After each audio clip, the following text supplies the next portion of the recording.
Shannon Morse produces our show. We call her Snubs. That's her Twitter handle and how everybody's known her for years. She's a host of Threatwire on the tech feed on YouTube. Correct. It's nice to see you again. Nice to see you too. And you are becoming our queen of e-readers. You got another one now. I love e-readers. This is the Nook. This is more of a tablet, though. You can do all sorts of stuff on this thing. So this is Barnes & Noble's response to the Kindle Fire.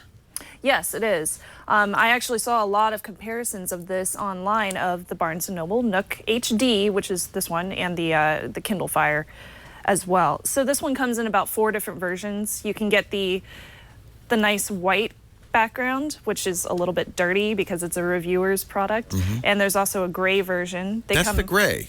Well, yeah, it's kind of gray. Is that supposed to be white?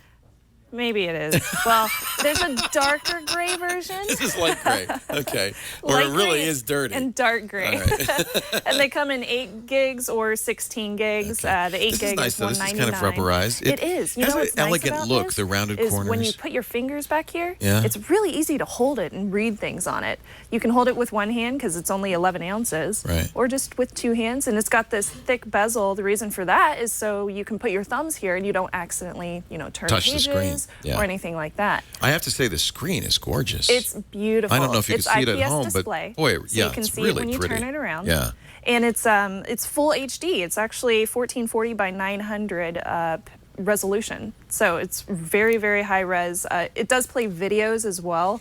Those videos come out at 720p though, so those are not full 1080p. Now, is this also a hacked version of Android like the Kindle Fire? Yeah, it kind of is. Yeah. This is ice cream sandwich, surprisingly. Interesting. Not Jelly Bean. Okay. So it's a little Older bit version. behind the scenes. Yeah. And you can't access Google Play, obviously. You have to go through the Barnes & Noble shop, which gives you all the apps that are available. But they do have a wide range. They have Netflix in here. There's Evernote. So there's a lot of popular I saw Angry Birds. I saw Fruit Ninja. There's even the new the Piggies game is on here. I love that game. There's a lot of Words with Friends. Yep. So yeah, all the normal apps that you would generally find. And then you can also access their movies, their comics and books, their magazines. You can even purchase catalogs on it, all sorts of stuff. Does Barnes & Noble have the same kind of variety of content as Amazon does? Oh yeah, definitely. There's over 3 million books that you can buy through this, and you can read them all on here very easily. One thing I noticed as well, if I go in here, I can read Walking Dead, and the comic books are beautiful. So it's grayscale, which is nice. It's not because this is not a monochrome monitor. This is a color monitor. You get some beautiful kind of shading. You do. And I'll just click up here to the settings and change the brightness. Feels a pretty little bit fast so you can see it too. a little bit better. Did It you is. feel like It's very it was snappy? quick. It's a dual-core processor. Yeah. I like that you can zoom in on things, and when you great. flip the page, they have this nice little accent. 3D You're actually seeing the page through the back of the other page. Yeah, it's very neat. It's just a nice little quality that they added to it. Being, a bookstore, they thought about those kind of things when they made this. The battery lasts about 10 hours if you're fully reading a bunch of books, a little bit less if you're watching movies on it. And if I go into my recently watched, I can pull up Midnight in Paris, and you can see that the video looks very nice. You can rent things as well through Barnes & Noble. The rentals are 24 hours. The sound is good. Sound quality is great. Yeah, it looks really nice at 720p. I would say, despite the fact that Amazon made a big deal about their Dolby speakers on the Kindle Fire, this actually sounds better than the Kindle Fire Yeah, it's really clear and crisp, which was my favorite part about that. It's not really muffled or anything like that. And when people talk on it and things like that, you could definitely listen to like a video podcast on here really easily and very nicely. So nice I for like somebody who that. does those. That's a good idea. Yeah, exactly. It's a great option to think about.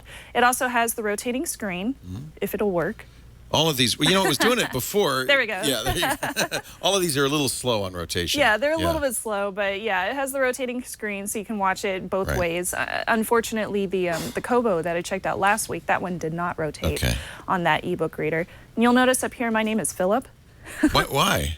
So you can change to a bunch of different accounts. You can have up to 6 different accounts. You have multiple profiles on Yeah, when I spoke to Barnes & Noble about I like that. they said that this would be a great tablet for a family, because not only can you have up to 6 different accounts on it, and God, I hope you don't have that many kids. But you could have kid profiles. You could have kid profiles, and you can also protect them. So if you go into edit profiles, so you can lock down a profile. You can lock them down. That's so great. They can't access your own stuff. Like if Philip had a bunch of movies on here that maybe Jade shouldn't be watching, she won't have access to those. And then he can also lock her out from the shop if you wanted to. She gets her own wallpaper, her own set of applications.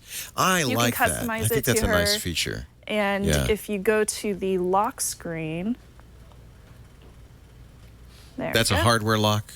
Yeah, it's a little hardware lock, and then I can choose whoever I want to log in. You drag the head into the lock to unlock it. And you can password protect it as well. Nice. Yeah, so that's just a simple little feature that I found which was really nice and customizable and could be really useful for a family. It kind of reminds me of back in the 90s when you had a personal home computer at home, and you had a bunch of different accounts on it for all of your... For every family member. Each person had something different on it. Well, something the iPad still hasn't done, but I'm glad to see this does do that. That's great. Yeah, me too. So overall, I really liked it. There were a couple of things I didn't like. For example, it didn't have it has a proprietary charger That's not a standard USB microcharger. It looks almost like the Apple 30 pin. It's not, though. Yeah, and then they do have a little speaker here, although you'll notice microphone. Microphone. Yeah. This is only for if you want to read a book and record it for a child. Oh. So you can do that through this. Unfortunately, though, Siri or you'll notice, no Siri, and there's also no webcam up here on the front or the back. Got it. So it's missing that little feature, and that's something that they should have added. No Skype video, unfortunately. I also noticed they have this micro SD card. Yeah. They have a micro SD card in here for me to use. You can do up to 64 gigs. So you can add memory. Yeah, you can add memory up to, including the 16 gigs that they have on here as well. So my pros and cons of this little guy are the high-res screen. I really like the high-res. Really it looks great. It's beautiful. A huge selection of books. You can find pretty much everything you want to at Barnes & Noble, obviously. And it's really good for families. I like that they have a bunch of different accounts on here to use. It's very family-friendly. And then the cons, of course, it is tied off to the Barnes & Noble App Store, so you can't access Google Play, unfortunately, and there is no camera up there. But all in all, I think it's very well made. I don't think it would be great for everyone, especially not people who are tied into Google Play and tied into the Android marketplace and want those type of things. But I would definitely give it a try, especially for families.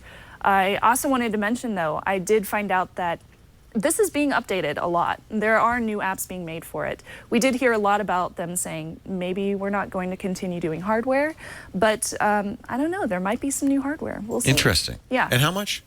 This one itself is $199, and there's also a $229 version. All right. So everything's kind of in this ballpark now. Yeah.